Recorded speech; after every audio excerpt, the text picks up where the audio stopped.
Exam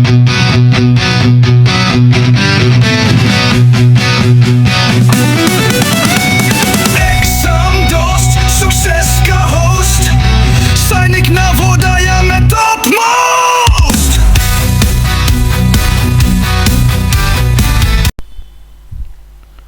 The topic exploring forces, very similar to the old NCERT topic force and pressure.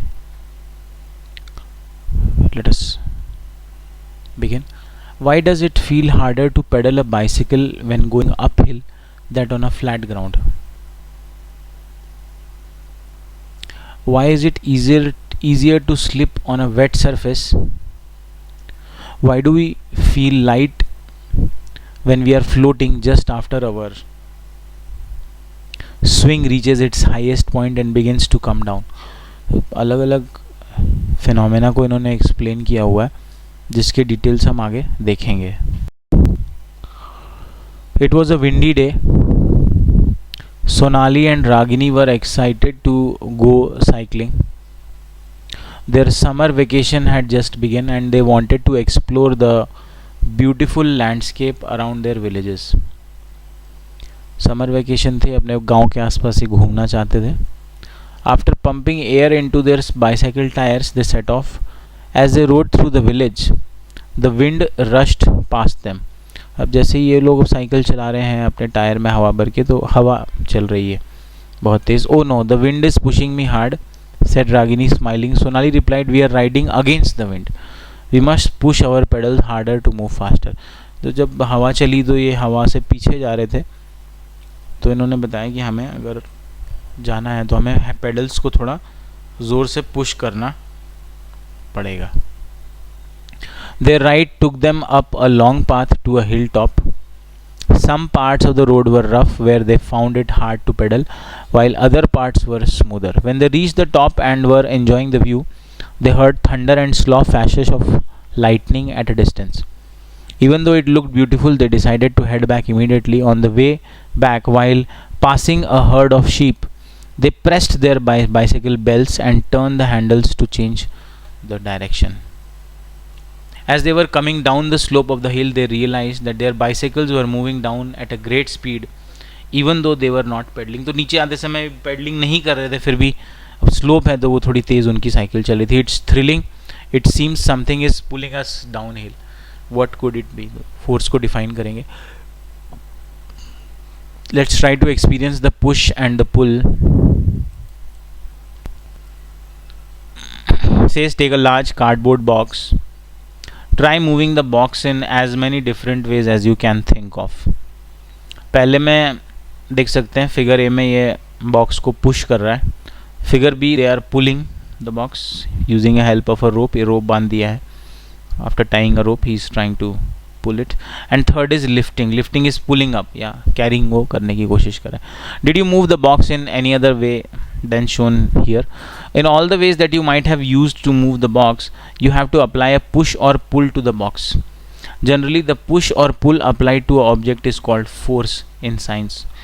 So force को define कर दिया है यहाँ पे. It is the push or pull which is applied on a object. It can bring a change in motion, it cannot bring a change in motion based on the magnitude of the force applied and various other factors. That is the basic definition of force. Next they say that what can a force do to the bodies on which it is applied.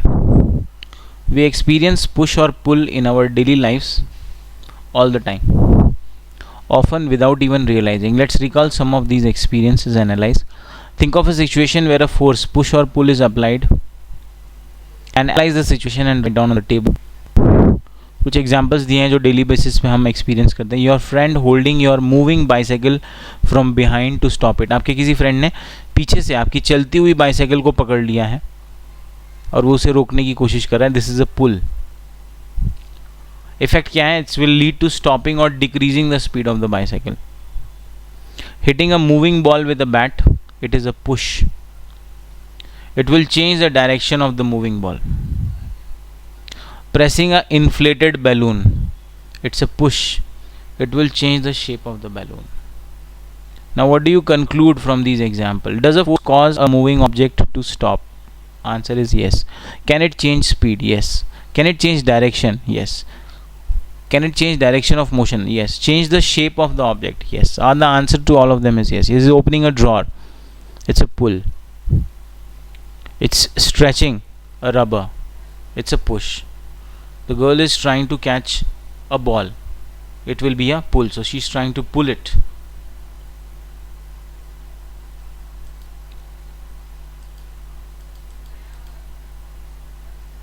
In everyday life, we come across many situations where force is applied. For example, opening a drawer, stretching a rubber band, a fielder stopping a ball, kicking a football, applying brakes on a moving bicycle, rolling a chapati, or turning the steering handle of a auto rickshaw. What effect can the application of force? तो ये पहले भी हमने discuss किया है old NCERT में, बिल्कुल वही पॉइंट है. A force applied on an object may make an object move from rest. It can change the speed of an object if it is moving. It can change the direction of motion of an object. जैसे cricket में आपने ball को मारा तो उसकी direction change हो जाती है. बैडमिंटन में आपने शटल कॉक को मारा तो डायरेक्शन चेंज हो जाती है. चेंज ऑफ स्पीड के बारे में, हम साइकिल चला रहे हैं, पैडल मारेंगे तो स्पीड चेंज हो जाएगी.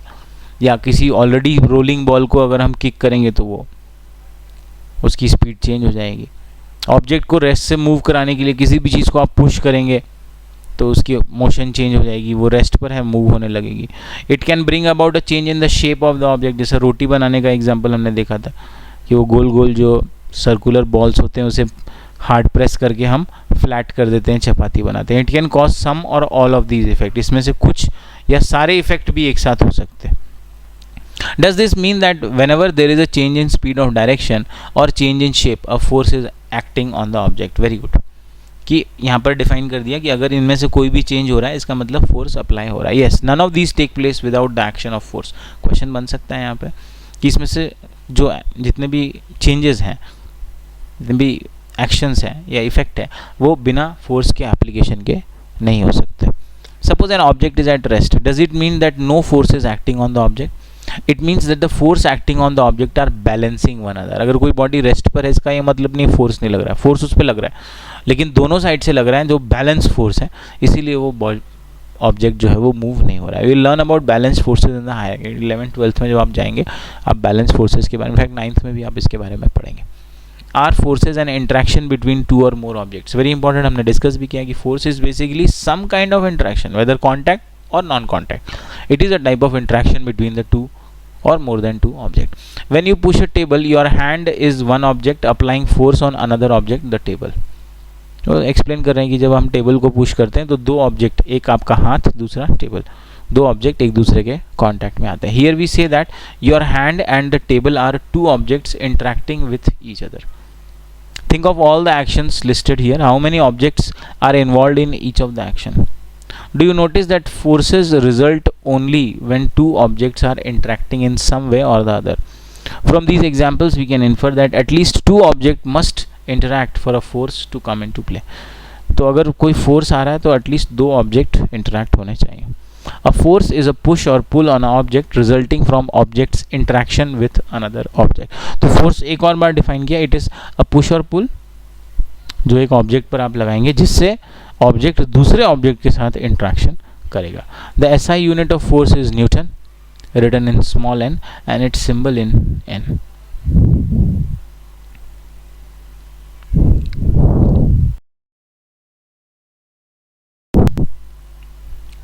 When you push the table with your hand, did you feel a force on your hand too? The moment you stopped pushing, the force on your hand disappeared. तो यहाँ पर बता रहे हैं कि जब हम टेबल को पुश करते हैं तो हमारे हाथों पर भी हमें एक फोर्स फील होता है, और जैसे ही हम पुश करना बंद कर देते हैं हमारे हाथों पर भी जो फोर्स है वो बंद हो जाता है. Whenever two objects interact with each other, experiences a force from the other. As soon as the interaction ceases, the two objects no longer experience the force. तो जो भी दो ऑब्जेक्ट एक दूसरे के साथ इंटरेक्ट करेंगे वो फोर्स एक्सपीरियंस करेंगे, और जैसे ही वो इंटरेक्शन बंद हो जाएगा फोर्स एक्सपीरियंस करना भी बॉडीज बंद कर देंगे. What are the different types of forces में पहला है contact force. In many situations, we find that to apply a force on an object, a physical contact is necessary between our body and the object. This contact can be direct, such as using our hands or other body parts, or indirect, such as using a stick or a rope. Forces of this type, which act only when there is a physical contact between the objects, are called contact forces. कोई बहुत difficult term नहीं है. Contact force means दो object contact में रहेंगे directly या indirectly. इसके types क्या क्या हैं? The first is muscular force. For example, an example of contact force is muscular force. When we perform any physical activity such as walking, running, lifting, pushing, jumping or stretching, the force is caused by the action of muscles in our body. The force resulting due to the action of muscles is known as muscular force. Muscular force occur when muscles contract and elongate while doing any activity. तो question पूछ सकते हैं कि muscular force में muscles क्या होते हैं? Contract होते हैं और elongate होते हैं. Animals, birds, fish and insect, they use muscular forces for movement and survival. Uses of muscular force, चलने के लिए, ऐसे running के लिए, flying के लिए, for all the activities muscular force is needed. That's a type of contact force. Next, humans also use the muscular force of some animals to carry out many tasks for a long time. Use of muscular force for animals to assist with the human task. यहाँ पे देख रहे हैं घोड़ा गाड़ी है, ये farming चल रही है. So again they are using the muscular force of animals. Now muscular force plays an important role in many functions inside our body also. This force help us to chew food and push it through the alimentary canal during the process of digestion. इसी muscular force से ही हमारा digestion process में food हम chew भी कर पाते हैं और हमारा food आगे भी movement करता है. The expansion and contraction of our heart muscles allow the blood to circulate in our body, a process essential for survival. ये जो हमारा circulation हो रहा है blood का, ये भी heart muscles के मस्कुलर फोर्स की वजह से हो रहा है. उनके कॉन्ट्रैक्शन और एक्सपेंशन से वो जो मस्कुलर फोर्स लग रहा है, उसी से हमारा ब्लड सर्कुलेट हो रहा है. और ये circulation of blood is very very important activity for our body. Moving on to the next concept of friction. ना फ्रिक्शन एक्चुअली क्योंकि एक कॉन्टैक्ट फोर्स है, इसीलिए उसको यहाँ पर वो डिफाइन कर रहे हैं. A ball rolling on a flat ground stops on its own after some time. If we stop pedaling our bicycle on a flat road, it slows down and comes to a stop. If the road is rough, it stops sooner than on a smoother road. You must have come across many such experiences. So ये बता रहे हैं कि अगर एक ball हम road पर role कर दें, ग्राउंड पर रोल कर दें, तो थोड़ी देर बाद रुक जाएगी. साइकिल में पेडल चलाना बंद कर दें तो थोड़ी देर बाद रुक जाएगी. अगर रोड रफ है तो जल्दी रुक जाएगी, स्मूथ है तो थोड़ी चलेगी. See, what causes the change in the speed of the object in such situation? We have learnt earlier that a force is essential to change the speed of an object. However, in all these situations, no force appears to be acting on the object. Yet, their speed gradually decreases and they come to a stop after some time. Is it possible that some force is indeed acting on them? तो ये बताना चाह रहे हैं कि क्या अपने आप ये बॉल कैसे रुक रही है, या साइकिल कैसे स्लो हो रही है, रुक रही है, क्या उसमें कोई फोर्स लग रहा है? अभी फ्रिक्शन को एक्सप्लेन करने के लिए investigate. Take an object with a flat base such as an empty lunch box, geometry box, notebook and place it on a table or floor. Gently push it and observe. Does it stop after traveling some distance? Is there a force acting on it which brings it to the rest? Now repeat by pushing the object in the opposite direction. Does it stop again after traveling some distance? तो basically friction को ये define कर रहे हैं कि table पर अगर आपने कोई बॉक्स या कोई लंच बॉक्स या कोई बुक रखी और उसको आपने पुश किया तो थोड़ी देर तक तो वो चलेगी, उसके बाद वो रुक जाएगी. On pushing, the object stops after sliding a certain distance. This must be due to a force acting between the surfaces of the sliding object and the table or floor which are in contact. तो कह रहे हैं जब आप इसको push करोगे तो थोड़ी देर तो आगे चलेगी, बाकी उसके बाद ये रुक जाएगी. क्यों? क्योंकि शायद जो टेबल है, जो टेबल का जो अपर सरफेस है और जो बॉक्स का जो बॉटम सरफेस है, ये दोनों शायद एक दूसरे के कॉन्टैक्ट में, और ये दोनों जब आपस में एक दूसरे के कांटेक्ट में आ रहे हैं तो ज़रूर इनके बीच में कुछ ऐसा इंटरेक्शन हो रहा है जिसकी वजह से ये सिचुएशन बन रही है. This force must be acting on the object in a direction opposite to the direction of motion. आप मोशन इधर दे रहे हैं और ज़रूर ये जो फोर्स है जो टेबल के अपर सरफेस पर है, ये ज़रूर इस मोशन को अपोज कर रही है. This force is what brings the object to a stop. और इसी फोर्स की वजह से ऑब्जेक्ट हमारा रुक रहा है. The force that comes into play when an object moves on or tries to move over another surface, it is called force of friction or simply friction. तो इसी force को जो the force which is applicable when the two surfaces are on contact with each other, when they are trying to move over each other, तो तब जो force लग रहा है which is in the opposite direction of motion, that is friction. Friction always acts in the direction opposite to the direction in which the object is moving or trying to move. तो जिस direction में आप object को move कराने की कोशिश करोगे उसके ऑपोजिट डायरेक्शन में फ्रिक्शन फोर्स लगेगा. The force of friction is a contact force since it arises due to two surfaces in contact. तो फ्रिक्शन जो है अगेन कॉन्टैक्ट से बन रहा है, तो it is also a contact force. Now, the reason for friction, the friction arises due to the irregularities in the two surfaces in contact. Even surfaces which appear smooth have a large number of minute irregularities. When placed in contact, the irregularities of two surfaces lock into each other and oppose any effort to move one surface over the other. तो ये हमने पहले भी discuss किया है friction के बारे में. आप देख सकते हैं यहाँ दो बॉडीज हैं जो एक दूसरे के टच में हैं और इनके सरफेस जो हमें अपने नेकेड आई से तो स्मूथ लगते हैं, लेकिन डीप डाउन माइक्रोस्कोपिक व्यूज़ का कैसा है, इस तरह का आप देख सकते हैं लाइनिंग बनी है. तो यहाँ पर इनमें आपस में क्या हो रही है, इंटरलॉकिंग हो रही है. यू कैन सी हियर वो आपस में जो इनकी जो अनइवन सरफेस है तो वो आपस में इंटरलॉक हो रहे हैं और इसी इंटरलॉकिंग की वजह से ये फ्रिक्शनल फोर्स बन रहा है.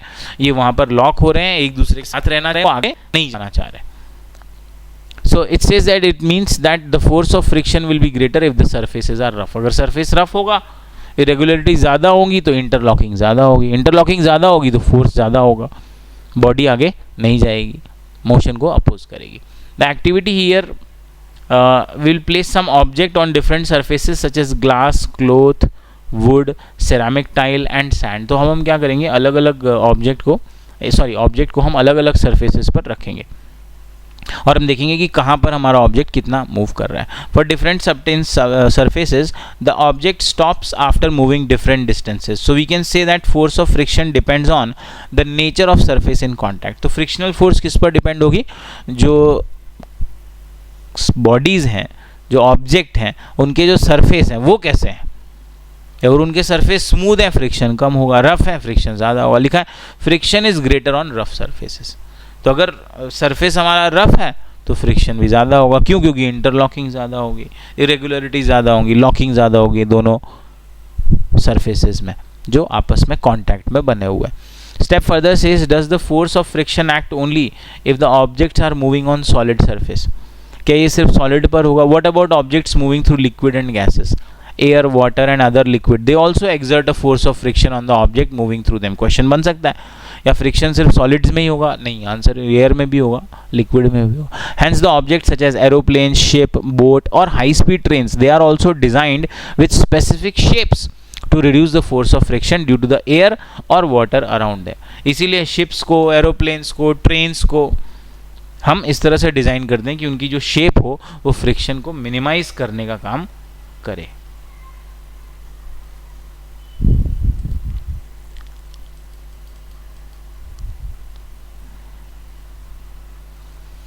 So next they are saying, is it essential for an object applying force on another object to always be in contact? क्या हमेशा contact force अगर लग रही है तो क्या हमेशा contact होना ज़रूरी है? Answer is no. We have a non-contact force.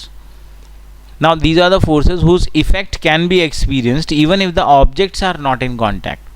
तो बिना contact के भी force apply हो सकती है और ऐसे फोर्सेस को नॉन कॉन्टैक्ट फोर्सेस कहेंगे. What are these? First is magnetic, very common, उसमें तो टच की भी जरूरत नहीं है, उसे ही आप एक्सपीरियंस कर सकते हैं. We remember learning in earlier classes, we learn that a magnet attracts object made of magnetic material.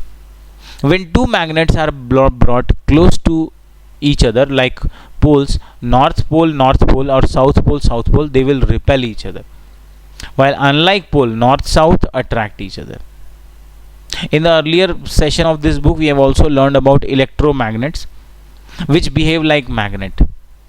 Attraction and repulsion between two objects are also a form of push and pull. Question बन सकता है, attraction repulsion कुछ नहीं but push और pull के ही form है, that is a force.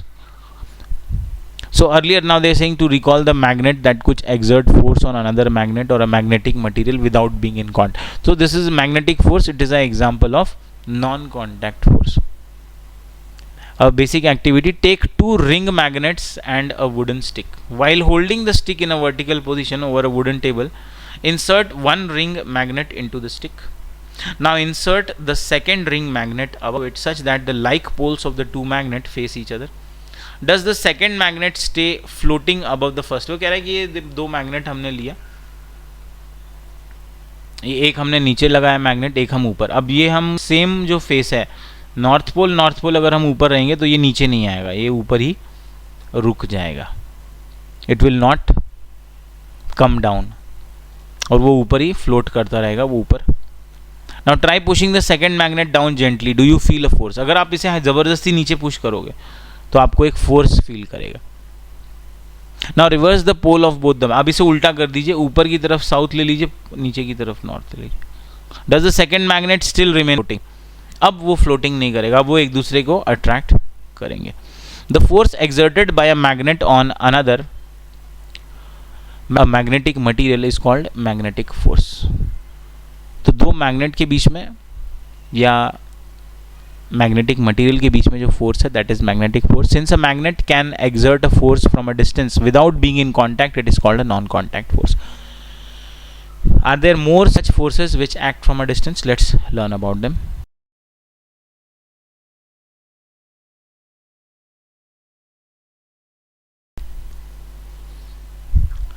Next non-contact force is the electrostatic force. And for this again let's do a experiment. We have seen this experiment earlier also. Take a plastic scale or a plastic straw, a piece of polythene and small pieces of paper. Rub the plastic scale or straw vigorously with polythene. Do not touch the rubbed part with your hand or any metal object.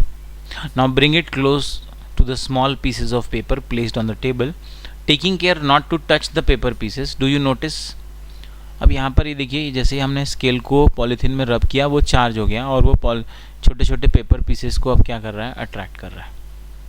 Now we notice that the paper pieces they get pulled towards the plastic scale और straw and stick to it when it is brought close to the paper pieces. Why does this happen? When two objects of certain material are rubbed together, electrical charges build up on their surfaces. These charges are called static charges as they do not move by themselves. तो जब हम दो bodies को रब करके रखेंगे तो उसमें इलेक्ट्रिकल चार्जेस बन जाते हैं. ये स्टैटिक चार्जेस हैं. स्टैटिक इसलिए क्योंकि ये मूव नहीं करते. The object that acquires static charge, it is called a charge object. A charge object attracts, that is, it exerts a force on uncharged object made of certain material such as small pieces of paper. तो एक जो charge object है वो दूसरे object को जो अनचार्ज है उसको वो क्या करेगा, अट्रैक्ट करेगा. जैसे हमारे केस में स्केल जो चार्ज ऑब्जेक्ट है वो पीस ऑफ पेपर जो अनचार्ज है उनको अट्रैक्ट कर रहा है. This force comes into play even when the bodies are not in contact. तो ये बिना कॉन्टैक्ट के भी ये फोर्स लगता है. Next they are saying let's take two balloons, a length of thread and a woollen cloth. Inflate the two balloons and hang them in such a way that they do not touch each other. यहाँ पे दे सकते हैं दो balloon हमने inflate किए हैं और hang कर दिए. Rub both balloons with the woollen cloth and release them. Be careful not to touch the rubbed balloon with your finger. दोनों ही बैलून्स को आप रब करिए एक वुलन क्लॉथ से और उसके बाद उसे छोड़ दीजिए. और छोड़ने के जब रब कर दिया उसके बाद आप उसे टच मत करिए. We observe that the balloon move away from each other as if they are repelling each other. हम देखेंगे कि बैलून एक दूसरे से दूर जा रहे हैं.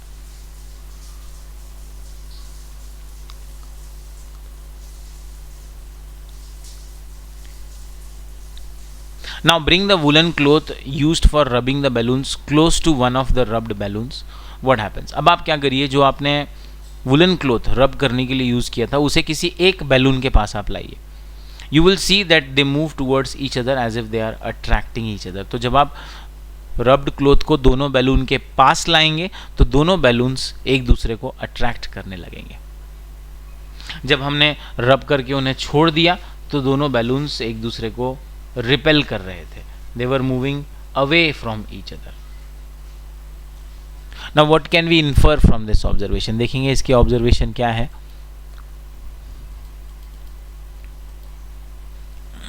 We found that two similarly charged balloons will repel. तो जब ये लोग एक दूसरे को रिपेल कर रहे थे तो इनके चार्जेस सेम थे. Whereas a charged balloon and a woolen cloth with which the balloon was rubbed, they will attract each other. Does this indicate that the charge on the balloon is of different kind from the charge on the woolen cloth? इससे ये पता चल रहा है कि woolen cloth का charge शायद अलग है और rubbed balloon का चार्ज अलग है. Since the balloons were charged in the same way, we can say that they have acquired similar charges. और दोनों बैलून को क्योंकि हमने रब किया था तो दोनों बैलून्स में सिमिलर चार्ज है, लेकिन बैलून और वुलन क्लोथ में जिससे रब किया गया था उसमें शायद डिफरेंट चार्ज है. As the similarly charged balloons repelled each other, we can infer that similar charges repel each other. But the rubbing object and the rubbed object, they get charged, but they acquire opposite kind of charges. Their attraction shows that opposite charge or unlike charge, they will attract each other. The two kind of static charges are said to be positive and negative. ये जो दो अलग अलग charge बने हैं, एक positive है और एक नेगेटिव है. The force exerted by a charge body on another charge body और uncharged body is electrostatic force. It is also a non contact force. Electrostatic force का इन्होंने एग्जाम्पल के साथ एक्सप्लेनेशन किया है. ये बैलून वाला एक्सपेरिमेंट पहले नहीं था. हो सकता है इससे क्वेश्चन पूछा जा सकता है कि जब वो एक दूसरे को रिपेल कर रहे हैं मतलब दोनों में क्या चार्ज है, अट्रैक्ट कर रहे हैं जब तो उनमें क्या चार्ज है. इस पर क्वेश्चन शायद बन सकता है. When the charges move, they constitute an electrical current in a electrical circuit. This is from the old NCERT book. कि जब चार्ज जब तक रुके हुए हैं स्टैटिक हैं लेकिन मूव करने लगेंगे तो इलेक्ट्रिक करंट बन जाएंगे. In the same current which makes a lamp glow or generates a heating effect or a magnetic effect. तो यही करंट है जिससे लैम्प भी जलता है या और हीटिंग इफेक्ट आता है, मैग्नेटिक इफेक्ट भी इससे आता है. Next is the gravitational force. It is another non contact force. Let us observe, make experiment. Take a ball and throw it vertically upward. Does it come down? Yes, it will. Now throw it again, but this time harder. Does it still fall back to the ground? Again, it will fall back to the ground. Now think about different situations around you where any object thrown up in any direction finally falls or comes back to the ground or floor. अलग अलग example देख रहे हैं आप. यहाँ पर आप कुछ ड्रॉप कर रहे हैं. ये यहाँ से टैंजरीन का प्लांट है, वो टैंजरीन ड्रॉप हो रहा है. यहाँ पर अगर आपने जंप किया तो आप इवेंचुअली नीचे आएंगे. ये बॉल आपने बास्केट में पॉट किया फिर वो नीचे आएगा. ये आप यहाँ से डाइविंग कर रहे हैं तो आप भी नीचे ही आएंगे. So basically these are the examples of object falling on the earth. Now why do all the object fall towards the earth? Is there any force which acts on these objects which are falling toward the earth? What exerts this force? Since all the objects fall towards the earth, it means the earth attracts or pulls them. The force with which the earth attracts objects towards itself is called the gravitational force. The gravitational force exerted by the earth is also called force of gravity or simply gravity. इसी ये अर्थ है जो force लगा रही है, इसे gravitational force कहते हैं या force of gravity या gravity भी हम कहते हैं. Since the gravitational force acts without contact with the object it attracts, it is a non-contact force. इसमें भी कोई टच की ज़रूरत नहीं है. Without contact ही force हो रहा है, इसका मतलब ये भी एक non-contact force है. Gravitational force is always an attractive force, unlike magnetic force or electrostatic force, which can either be attractive or repulsive. Question बन सकता है कि gravitational force है ये हमेशा attract करेगा, ये कभी भी repel नहीं करेगा. मैग्नेटिक और इलेक्ट्रोस्टैटिक फोर्स क्या है? अगर सेम मैग्नेटिक में अगर सेम पोल्स लाएंगे साउथ साउथ रिपेल करेंगे. इलेक्ट्रोस्टैटिक में सेम चार्ज लेंगे आप प्लस प्लस रिपेल करेंगे. ऑपोजिट अट्रैक्ट करेंगे.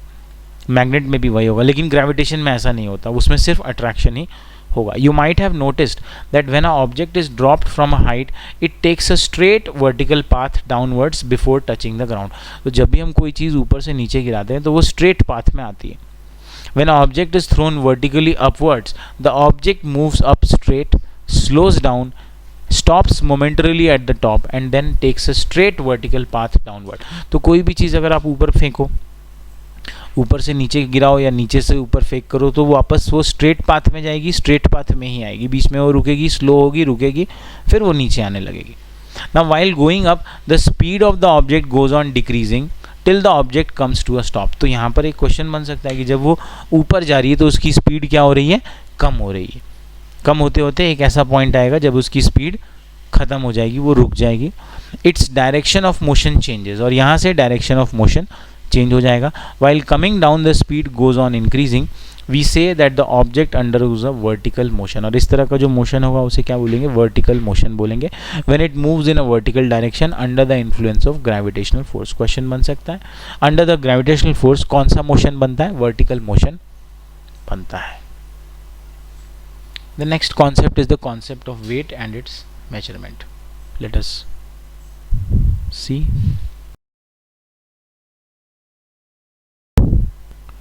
Now moving on to the concept of weight and its measurement.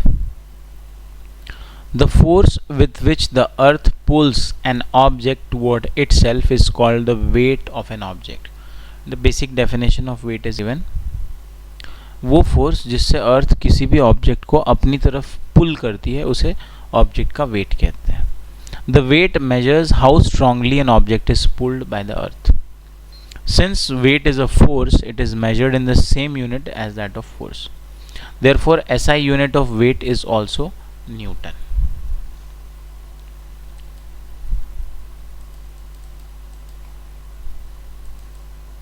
Let us try to find out if the earth pulls with equal force. एक experiment यहाँ पर इन्होंने किया है. Take a spring with a few objects of different masses such as a pencil box, tiffin box and a small stone.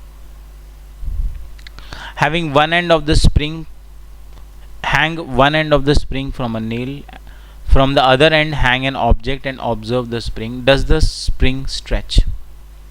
Now hang the other objects one by one and notice the stretch in the spring each time. If the stretch caused each object is same. तो यहाँ पर आप देख रहे हैं कि अलग अलग ऑब्जेक्ट को हमने स्प्रिंग से हैंग किया है तो उनका जो स्ट्रेच है वो अलग अलग है. ए में सिर्फ स्प्रिंग है, बी में एक ऑब्जेक्ट है और सी में एक दूसरा ऑब्जेक्ट है. तो आप देख सकते हैं कि जो स्प्रिंग की जो हैंगिंग है, जो स्ट्रेच है वो ज़्यादा है. When an object is hung from a spring, the spring stretches due to the force applied on the object by the earth. तो जब हम स्प्रिंग में कोई बॉडी, कोई ऑब्जेक्ट हैंग करेंगे तो वो स्प्रिंग को स्ट्रेच करेगा. क्यों करेगा? बिकॉज क्योंकि ये जो ऑब्जेक्ट है, ये ऑब्जेक्ट पर एक फोर्स लग रहा है. किससे लग रहा है? अर्थ से लग रहा है. अर्थ उस पर एक फोर्स लगा रहा है. We can find that the stretch caused in the spring is different for different objects. This indicates that the earth pulls different object with different forces, that is the weight of different object is different. तो basically wait भी एक force है, तो अलग अलग wait होगा तो force भी अलग अलग होंगे. Can we use the spring to measure the weight of a object? क्या हम किसी ऑब्जेक्ट के वेट के लिए स्प्रिंग को यूज कर सकते हैं? देखते हैं, चलिए. A spring balance is a simple device used to measure weight which is a force. It consists of a spring fixed at one end with a hook attached at other end. When we hang an object from the hook, the spring stretches. The amount of stretching gives the weight of the object. There is a scale on the balance which is marked to show the weight or weight which is a force. वो Newton में हमें उसका weight दिखाएगा. Usually there is also another scale to show the corresponding. Revisiting the Archimedes principle once again, कि अगर आप किसी भी ऑब्जेक्ट को पानी में इमर्स करेंगे तो उस पर एक फोर्स लगेगा, जो हमने बॉटल के केस में देखा. खाली बॉटल पानी में डाल रहे हैं, उस पर फोर्स लग रही.